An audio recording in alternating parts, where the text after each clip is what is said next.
오늘 우리 박 여사가 그런 이야기를 해요. 목사님은 다시 감사 캠페인 팔찌를 하고 다녀야겠어요 그러더라고요.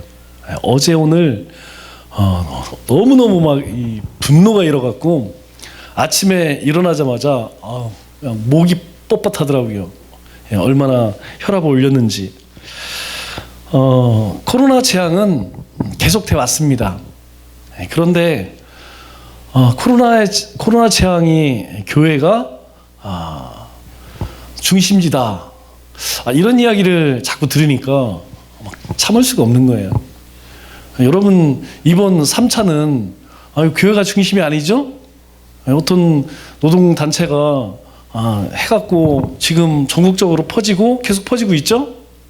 그러면 진작이 2.5로 옮기든지 3단계로 ом기든지 지금 계속 800명, 900명, 1000명이 될 때는 가만히 있고, 성탄절 딱 앞에 두고 대면 금지, 대면 예배 금지, 그것도 전국적으로 이렇게 하다 보니까 결국은 교회를 타겟으로 하는 거 아니냐라고 오해를 불러 수밖에 없죠. 그런 생각이 들더라고요. 오늘 새벽에도 이제 그런 말씀을 드렸는데, 예수님께서 이제 십자가에 죽으시고 나서 이제 한 60년 정도 지나고 한 70년 경에 네로 황제라는 사람이 황제가 됐어요. 근데 이 사람이 이제 보통 제정신이 아니에요. 반 미친 사람입니다. 하다 할 짓이 없어서 로마 시내에다 불을 다 질러 버렸어요. 난리가 났죠. 그러니까 막 민심이 들끓고 그 원망이 다 황제로 가겠죠. 그러니까 그 화살을 누구에게 돌리느냐? 기독교인들에게 돌리는 거예요. 기독교인들 때문에 기독교인들이 불만을 갖고 불질렀다. 그것으로 인하여서 정말 수많은 그리스도인들이 정말 비참하게, 그런데요, 그 로마라고 하는 나라 사라졌습니다. 네로 황제 죽었어요. 그런데 오늘날까지도 기독교는, 하나님의 말씀은, 복음은 계속해서 증거되고 있다는 사실이 있죠. 여러분, 세상이 아무리 교회를 핍박하고 그리스도인들을 예배를 못 드리게 한다고 해서 여러분, 교회가 문을 닫겠습니까? 하나님의 말씀이 멈추겠습니까? 아니라는 것이죠. 세상의 모든 것은 다 바뀌고 없어진다 하여도 하나님의 말씀은 절대, 하나님의 교회는 절대 사라지지 않습니다. 우리가 살면서, 인생은 살면 살수록 깨닫는 것이 무엇이냐면, 인생에 풀 수 없는 시험 없어요. 우리 가운데에 어떤 문제든지 우리가 감당하지 못할 만한 그런 시험은 하나님께서 감당하도록 내버려 두지 않습니다. 왜 그래요? 우리 고린도전서 10장 13절 말씀을 보면 우리에게 하나님의 약속입니다. 사람이 감당할 시험 밖에는 너에게 당한 것이 없나니, 다 감당할 수 있다는 거예요. 오직 하나님은 미쁘사 너희가 감당하지 못할 시험당함을 허락하지 아니하시고, 하나님은요, 하나님의 백성들이 감당하지 못할 만큼 엄청난 그런 시험을 주지 않으신다는 거예요. 그리고 우리 가운데 그런 시험이 찾아왔을 때 시험 당할 즈음에 또한 피할 길을 내사 너희로 동이 감당하게 하시느니라. 이 시험을 통해서 우리는 하나님의 역사하심을 경험할 수 있어요. 여러분, 특별히 이렇게 우리가 비대면으로 예배를 드리고 또 교회를 향해서 비방하고 교회를 핍박할 때에 우리는 우리 가운데 강력하게 역사하시는 하나님을 경험할 수 있다는 거예요. 저는 우리 성도님이 그랬으면 좋겠어요. 죽겠다, 힘들다, 야 이거 왜 이렇지? 이러는 것이 아니고, 이러한 상황 가운데서도 하나님께서 내 개인에게, 우리 교회를 통해서 세상 가운데 하나님께서 어떤 일들을 하고 계신지 믿음의 눈으로 그렇게 보았으면 좋겠습니다. 그래서 우리는 하나님의 약속을 붙들고 인내로 모든 시험들을 견디어 이겨내야 한다는 것이죠. 그래서 사도 바울이 먼저 우리에게 당부하는 것이 무엇입니까? 너희가 지혜와 계시의 영을 위해 기도하라, 그렇게 이야기합니다. 왜? 너희가 하나님을 더 깊이 알기 위해서. 여러분, 우리가 믿음의 눈으로 지금 이 시기를, 이 시대를 바라보지 못하면 이 답이 안 나와요. 아니, 사랑의 하나님이 왜 온 세상 가운데 코로나 팬데믹을 주었을까? 왜 이런 일로 수많은 사람이, 여러분 미국에는 30만 명이 넘게 죽었대요. 여러분 뭐 상상을 초월하죠? 요즘에 우리나라도 막 20명, 25명씩 죽어나가잖아요. 우리가 하나님의 지혜와 계시의 영이 우리에게 없으면요, 하나님이 하시는 하나님의 섭리를 도저히 깨닫지 못합니다. 그래서 에베소 성도들에게 너희가 기도할 때에 그 지혜와 계시의 영, 그것을 통하여 하나님을 더 깊이 알기 위해서 힘써 기도하라, 그렇게 당부를 하죠. 두 번째로 또 무엇을 위해 기도하라고 합니까? 마음의 눈을 밝혀달라고 기도하라는 것입니다. 그러면 왜 우리의 마음의 눈을 밝혀달라고 기도하는 목적이 무엇일까요? 오늘 본문 말씀 내용이 바로 그거예요. 왜 우리의 마음의 눈이 밝혀져야 하느냐, 우리의 눈이 열려져야 되느냐. 우리 18절 19절에서 세 가지를 이야기합니다. 첫째 이야기하는 것이 무엇이냐면 18절에 부르심의 소망이 무엇이냐, 하나님 우리를 부르셨는데 그 부르심의, 성도의 부르심의 소망이 무엇이냐. 두 번째가 기업의 영광의 풍성함이 무엇이냐는 거예요. 우리가 하나님의 나라를 기업을 얻었는데 우리의 삶에 하나님의 나라가 임함으로 우리가 얻는 풍성함이 무엇이냐는 것이죠. 세 번째로는 하나님께서 우리에게 베푸신 크신 능력이 무엇이냐 이거예요.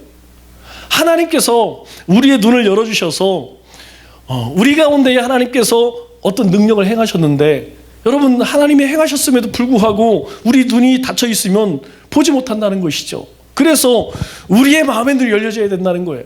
여러분 지난주에 우리의 마음의 눈 뭐라고 이야기했죠? 우리의 가치라고 이야기했죠. 그리스도의 가치는 어디 있습니까? 그리스도의 가치는 오직 예수 그리스도에게 있는 거예요. 하나님 말씀에 있습니다. 우리는 이미 십자가에 다 죽은 자들이에요. 우리의 생각, 우리의 경험 이거 없습니다. 그리스도인은 오직 우리 안에 무엇만 살아있느냐? 그리스도만 살아있는 거예요. 하나님의 말씀만 살아있는 거예요. 그래서 우리 눈이 열려지면 하나님께서 왜 나를 부르셨는가, 그리고 하나님께서 나에게 주신 풍성함이 무엇인가, 또 하나님께서 우리 가운데에 능력으로 행하신 일이 무엇인가 알게 된다는 것이죠. 그러면 왜 우리의 마음이 밝히도록 기록해야 되느냐? 첫 번째, 부르심의 소망이 무엇인지 알기 위함이다라고 말씀하죠. 그런데 오늘 본문 말씀에서 부르심의 소망에 두 가지 의미가 있어요. 하나는 부르심이라고 하는 것과 또 하나는 소망이라고 하는 말이죠. 그런데 우리가 성경을 보면서 특별히 주의할 것이 무엇이냐면, 우리가 세상에서 쓰는 말과 성경에서 쓰는 말은 조금 의미가 다르게 사용될 때가 많이 있습니다. 예를 들어서 우리가 북한에서 이야기하는 민주주의와 남한에서 이야기하는, 우리가 이야기하는 민주주의는 같은 민주주의를 써요. 그들도 민주주의 한다고 합니다. 그런데 북한에서 쓰는 민주주의와 우리나라에서 쓰는 민주주의는 개념이 달라요. 같은 말을 쓰지만 다릅니다. 요즘에 민주당에서 우리가 일제 잔재를 없애야 된다라고 하면서 법률 용어를 다 바꾼다, 뭐 이런 얘기를 어젠가 그저께 하더라고요. 이제 모든 언어를 일제 잔재를 다 뽑아야 된다, 말뚝을 뽑아야 된다, 뭐 그러더라고요. 여러분, 그런데 먼저 그렇게 하려면 민주당이라고 하는 이름부터 바꿔야 돼요. 여러분, 민주당의 민주는요, 우리가 알고 있는 데모크레시, 민주주의의 민주가 아니에요. 그것은 일본에서 나온 말입니다. 우리가 백성민주의 주인주 써서 민주라고 이야기하죠. 백성이 주인이 된다, 그 민주가 아닙니다. 백성의 주인 되는 왕을 이야기하는 거예요. 그래서 일제시대 때 민주라는 말은 바로 이 한국에 있는 사람들을 다스리는 일본 사람을 의미하는 겁니다. 그런데 거기에서 나온 말을 당명으로 쓰고 있는 사람들이 뭐라고 이야기하느냐? 야, 일제 잔재 말부터 바꿔야 된다. 그렇게 따지면 본인들 당명부터 바꿔야 되죠. 이것이 이 언어의 의미를 잘 알지 못하기 때문이죠. 특별히 소망이라고 하는 말은요, 성경에서 얘기하는 소망은 세상에서 얘기하는 소망과 좀 의미가 다릅니다.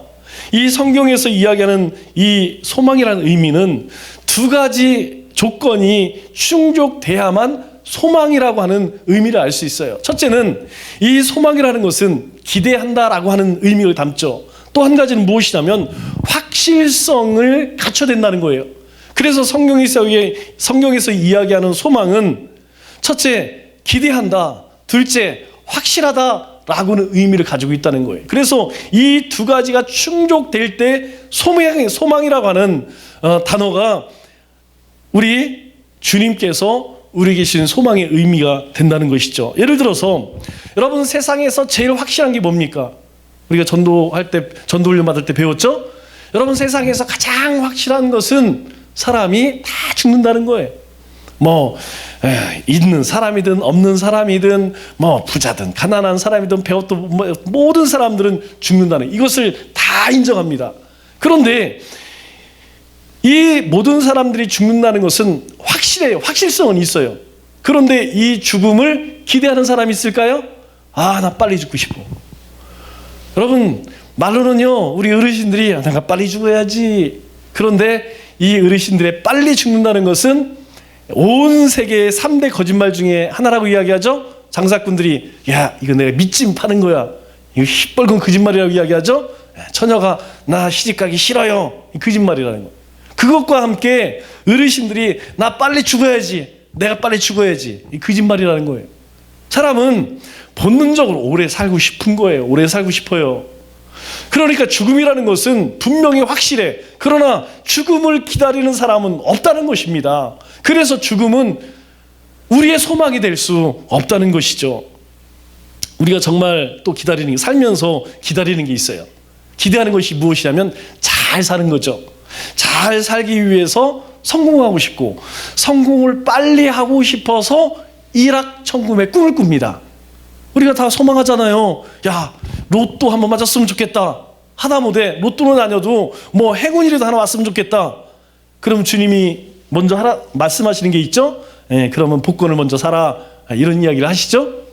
여러분, 모든 사람들이 성공하고 싶고 단번에 일확천금의 꿈을 꿉니다.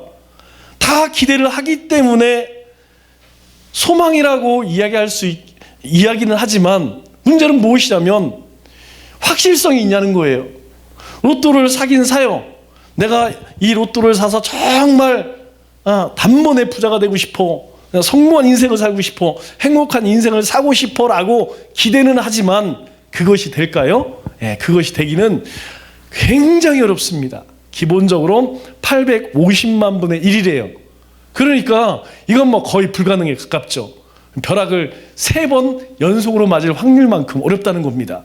그래서 우리가 이 로또에 당첨되는 것도 우리의 삶의 소망이 될 수 없다라는 것이에요. 그래서 이 기대와 확실성이 있을 때 성경에서 말씀하는 소망이 된다는 것이죠. 또 하나, 부르심이라는 것을 우리 영어로 이야기하면 콜링이라고 이야기합니다. 우리말로 하면 소명이라고 이야기해요. 여러분, 소명은 뭐라고 이야기했죠? 소명은 부를 소자에 목숨명자예요. 하나님께서 우리의 목숨을 불렀다. 목숨을 하나님이 가져가셨다. 하나님이 우리에게 요구하신 것은 우리의 목숨입니다. 그래서 예수 그리스도로 말미암아서 우리가 새로운 생명을 얻었다는 거예요. 우리의 이전 죽었던 생명 가운데에 하나님께서 영원한 생명을 부어주셔서 우리가 하나님의 백성이 되었다는 것이죠. 하나님이 나를 불렀다라는 말은 이제 나에게 새 생명을 주셨다라는 말 같아요. 사명이라는 건 불일 사자에 목숨명이라는 거예요. 우리가 사명을 받았다라는 것은 하나님이 내 생명, 내 인생을 부리시기를 원한다는 거예요. 하나님은 우리를 두 가지로 부르셨습니다. 하나는 목숨을 부르셨고, 또 하나는 그 목숨을, 우리 인생을 쓰기를 원하신다는 거예요. 그래서 하나님께서 그 소명을, 하나님께서 우리 인생 전체에 대한 소망을 하나님께서 주셨다는 거예요. 그런데 그 부르심의 소망을 알기 위해서는 전제 조건이 무엇이냐? 너희 마음의 눈이 밝아져야 한다. 그렇게 이야기하죠. 그러면 그 부르심의 소망을 보아야 한다고 하는데 그 부르심의 소망은 뭐냐 하는 것이죠. 자, 우리 이전에 살펴보았던 4절 5절 말씀을 한번 보겠습니다. 4절 5절 말씀을 보면 이렇게 이야기하죠. 곧 창세전에 그리스도 안에서 우리를 택하사 우리로 사랑 안에서 그 앞에 거룩하게 하고 흠이 없게 하시려고 예정하셨고 하나님의 아들이 되게 하셨다라고 이야기해요. 그러니까 하나님께서 우리를 부르신 이유는 무엇이냐? 우리를 부르신 것은 하나님 앞에서 거룩하게 하고 흠이 없게 하시려고 우리를 부르셨다는 거예요. 그런데 그것을 부르신 분이 누굽니까? 하나님이시죠. 하나님께서 우리를 부르셨는데 왜 부르셨느냐? 우리를 거룩하게 하고 흠이 없게 하려고 우리를 부르셨다는 거예요.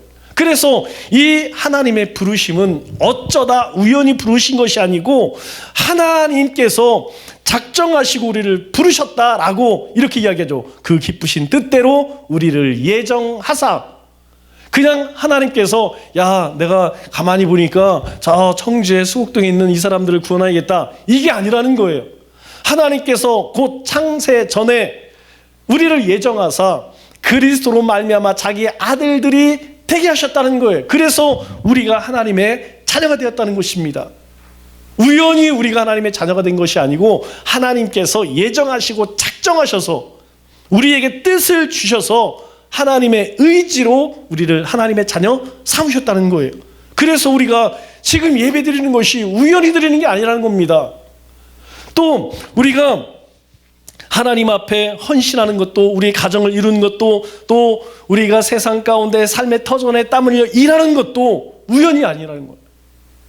우리의 삶에 일어나는 모든 일들은 하나님께서 예정하신 그 은혜 가운데에서 우리는 살아가고 있다라는 것을 이야기하죠.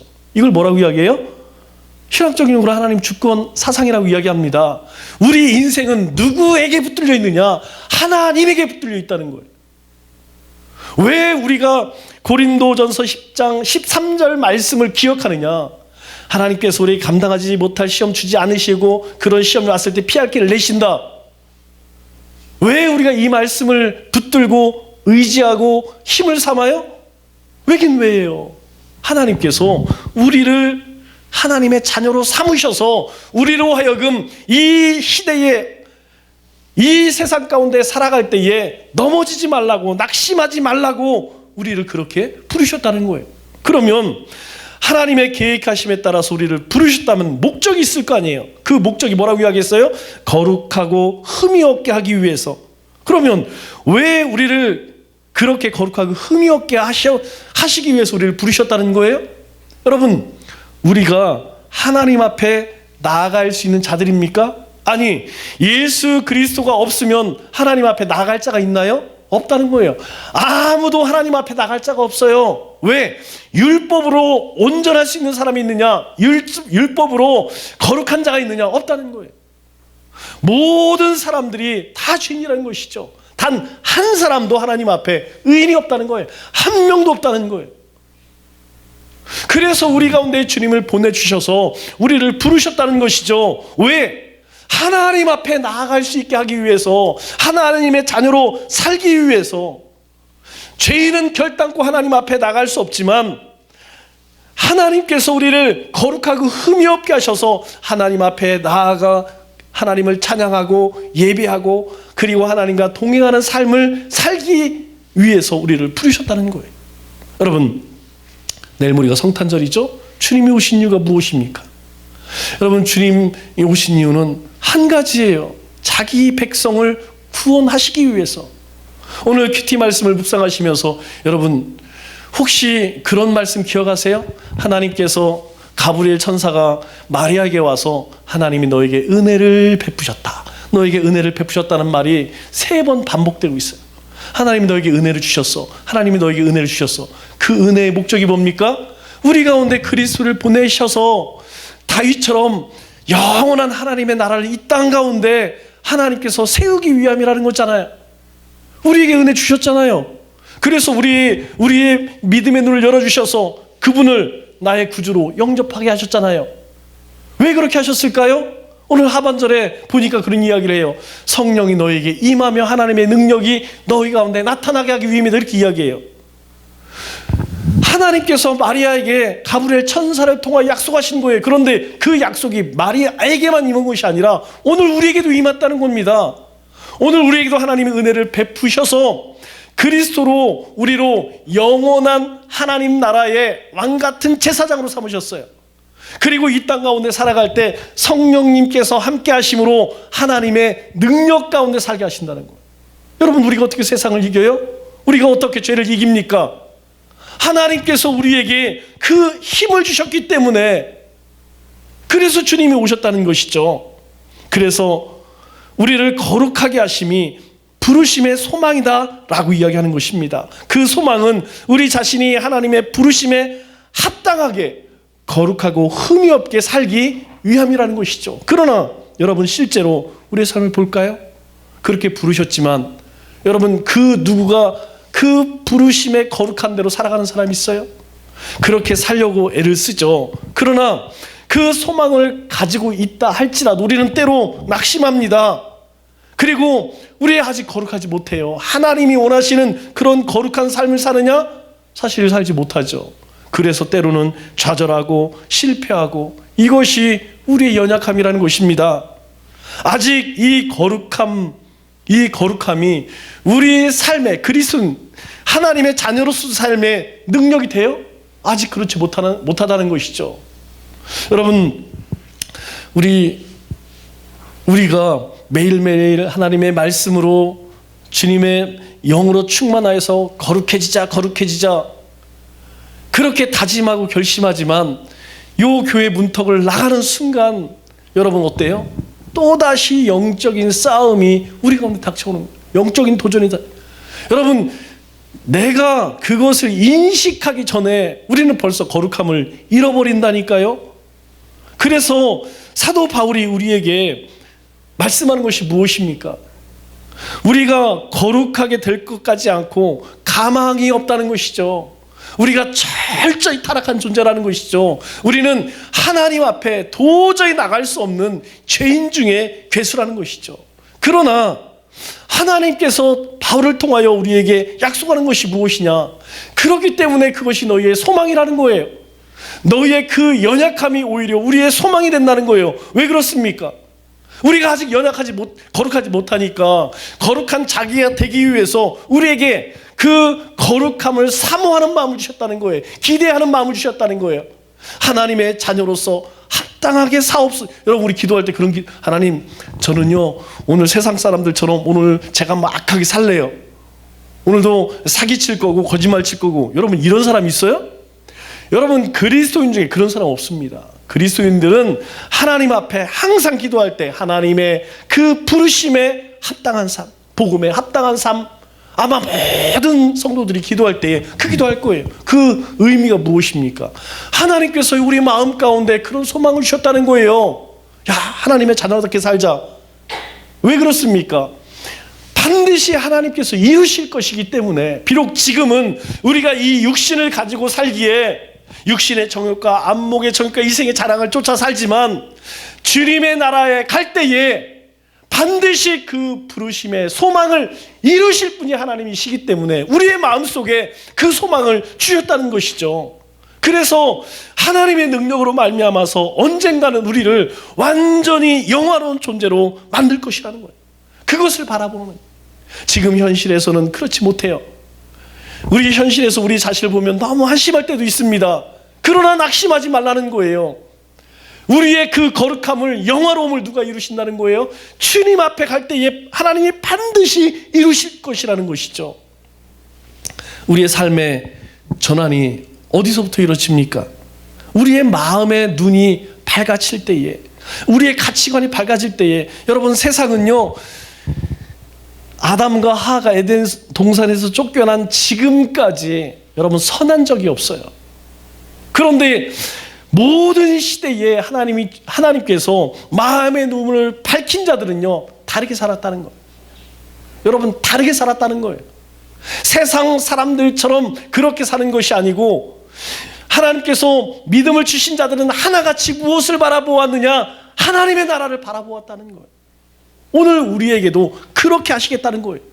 우리의 눈을 밝혀주셔서 이 땅의 것, 이 세상의 것이 영원한 것이 아니라 하나님의 나라에서 우리를 위해서 예배해 두신 그 믿음의 삶이 가능하도록 하나님께서 우리를 인도하시겠다는 것이죠. 여러분, 하지만 우리의 눈은 어떻습니까? 우리가 하나님 앞에 기도할 때 많은 기도의 제목을 가지고 하나님 앞에 나가요. 그러나 우리의 기도의 제목을 보면 너무나 사실 우리의 욕망을 채우기 위한, 우리 욕심을 채우기 위한 것들이 있죠. 하지만 우리에게 주님께서 약속하신 게 있어요. 무엇입니까? 내가 너희 가운데에 거룩한 영을 보내주겠다. 진리의 영을 보내주겠다. 그리스도의 영을 보내주겠다. 하나님의 영, 성령을 보내주겠다. 그래서 그 성령님이 우리 가운데 계시다는 거예요. 비록 우리가 육신의 정욕을 쫓아 살고 있지만 그럼에도 불구하고 영원한 하나님의 나라를 소망케 하셨다는 거예요. 그래서 오늘 우리에게 너희가 지혜와 계시의 영, 그것을 위해 기도하고 너희의 마음의 눈이 밝혀지기 위해서 너희가 힘써 기도하라. 왜? 부르심의 소망과 하나님이 내게 주신 풍성한 은혜를 깨닫기 위함이라 그렇게 말씀하고 있죠. 말씀을 맺겠습니다. 하나님께서는 우리에게 성령으로 인쳐주셨어요. 오늘 성령님께서 함께 하십니다. 그래서 우리의 마음의 눈을 밝혀주셨어요. 그래서 주님의 나라를 봅니다. 주님께서 우리 인생을 통하여 행하실 일들을 바라봅니다. 그렇다면 우리가 어떻게 살아가야 할까요? 눈에 보이는 현실을 쫓는 것이 아니라 부르심의 소망을 쫓아 살아야 한다는 거예요. 하나님은 우리의 목숨을 부르셨어요. 우리에게 새 생명을 주셨습니다. 우리는 이제 영원한 하나님의 나라에 살 사람들이라는 것이죠. 더 이상 땅의 것, 썩어 없어질 허탄한 것을 쫓는 것이 아니라 영원한 것을 바라보며 살라고 말씀하세요. 여러분, 특별히 우리가 성탄절을 앞두고 있습니다. 주님께서 이 땅에 오심을 기억하며 하나님이 주신 믿음을 굳게 붙들고 하나님의 부르심의 소망을 따라 사시는 우리 믿음의 권속들 되시기를 주님의 이름으로 축원합니다.